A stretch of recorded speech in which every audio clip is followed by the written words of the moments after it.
Apple honey milk shake తయారు చేసుకోవడానికి కావలసిన పదార్థాలు: యాపిల్ ముక్కలు 1 కప్పు, పాలు 1 కప్పు, తేనె 2 టేబుల్ స్పూన్లు, జీడిపప్పు కొద్దిగా, ఐస్ క్యూబ్స్ తగినన్ని.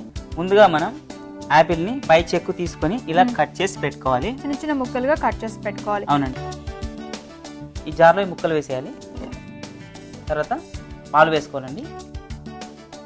ఈ రెండింటిని మనం మిక్సీ పట్టుకోవాలి. ఓకే, శేఖర్ గారు రెడీయా? రెడీ అండి. దీన్ని కొద్దిగా వడగట్టుకోవాలి.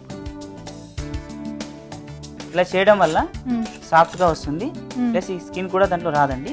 ఓకే, మనం ముందుగా షుగర్ ఇక్కడ ఏం వేయలేదు కాబట్టి ఇప్పుడు హనీ వేస్తున్నాం. ఇక్కడ హనీ వేసి మిక్స్ చేసుకోవాలి. అవునండి. అలాగే కొద్దిగా కాజు ముక్కలు కూడా.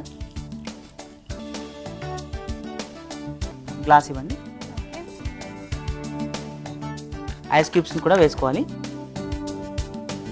దీనిపైన ఉండి కొద్దిగా తేనె గార్నిష్గా వేసుకోవాలండి. ఇక్కడ మనకి honey Apple milk shake ready అయిందండి. ఓకే అండి, మరి మిల్క్ షేక్ రెడీ అయిపోయింది. మరి దీంతో పాటుగా కార్వింగ్ కూడా చూపిస్తారా? చూపిస్తానండి. సో ఈరోజు కార్వింగ్ కి యాపిల్ తీసుకున్నారు, సో దానికి మ్యాచింగ్ అనా? అవునండి. ఓకే, ఇలా ముందుగా బాగా నీళ్ళ అట్టి పెట్టి ఉంచుకోవాలి. ఈ సైడ్ కూడా ఇలా కట్ చేసుకోవాలండి. ఓకే, దీన్ని ఇలాగే మళ్ళీ ఒత్తి పెట్టాలి. అలా ఇలా ఎన్ని కావాల్సి అన్ని చేసుకోవాలండి. ఓకే, లీఫ్ షేప్ లో మనం కట్ చేసుకుంటూ వెళ్ళాలి. ఆ తర్వాత మళ్ళీ ఇలా మనకి ఎన్ని వస్తే కనుక అన్ని చేసుకోవాలి. అంటే ఇవన్నీ కూడా మనకి లేయర్స్ గా ఫ్రూట్ పెద్ద సైజుని బట్టి వస్తూ ఉంటుంది కదా? అవునండి. సో దీన్ని ఒకదాని తర్వాత ఒకటి ఇలా చేసుకోవాలి, అరేంజ్ చేసుకోవాలా? అవునండి.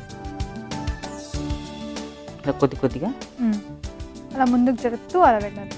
ఇలా అమర్చుకోవాలండి. ఓకే, ఒక ప్లేట్ ఇవ్వండి. సో అలా సెట్ చేసుకోవాలి మనం. అవునండి. అండ్ దాంతో పాటుగా మిల్క్ షేక్ కూడా. సో కార్వింగ్ రెడీ, అలాగే మిల్క్ షేక్ కూడా రెడీ. అవునండి.